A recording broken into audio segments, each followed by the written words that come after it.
Lunar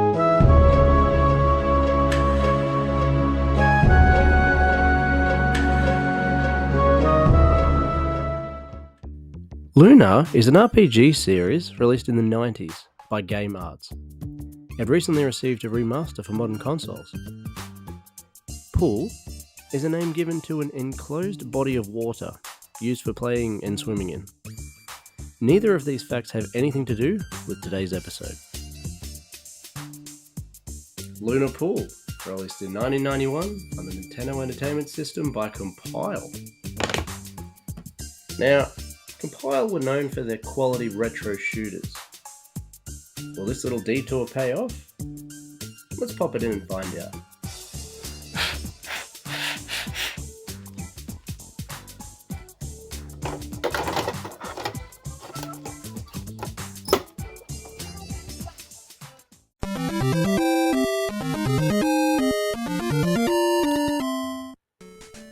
Lunar Pool is the first advanced home video billiards game ever.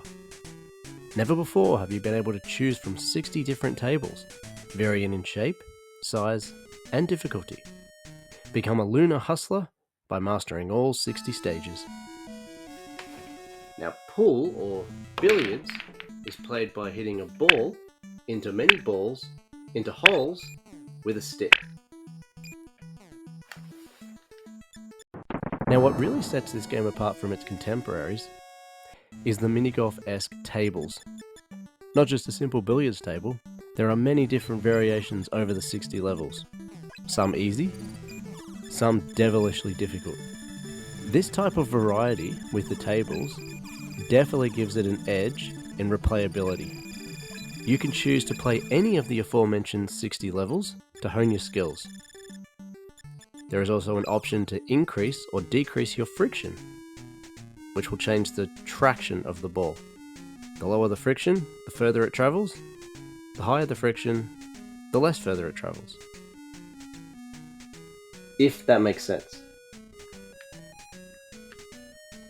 This game also includes 2-player options. The game is played by aiming where you want your shot to go, and then choosing how much power you want it to have. That is indicated by the oscillating power bar in the top right. The shot status, also in the top right, indicates how many turns you'll have, which is 3. If you don't pocket a ball within those 3 turns, you lose a life, or a ball as this game calls it. Lose 3 life balls, and it's game over. Visually, there's nothing to write home about here. Static screens and pretty muted colours, but it is a billiards game on the NES, so I'm not going to be too hard on it. And one more neat little side note on visuals. Level 60 has the letters LB. Now, that's because in Japan, this game was called Lunar Ball. I was wondering why it wasn't LP, and that's why. Musically, there's like 2 tracks that are longer than 10 seconds, but funnily enough, I prefer the title screen music to the actual stage music, which does kind of sound like it's in space, but it is very repetitive. But that title screen is a bop.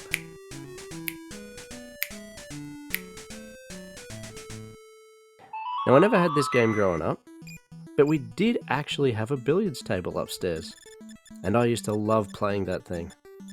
I would put on whatever CD I was into at the time, or possibly a song that I taped off the radio onto a cassette, and I would just stay up there, perfecting my craft as a Lunar hustler. And that never happened because I suck. I still love playing pool whenever the chance arises though.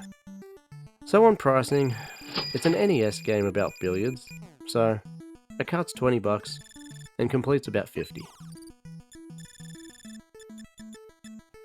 So that was Lunar Pool, a unique take on the typical game of billiards, and with its 60 mini-golf-esque levels, it's got a lot of replayability. So with that, this one will be sinking every ball, every turn, with no effort, and then ending up on my shelf.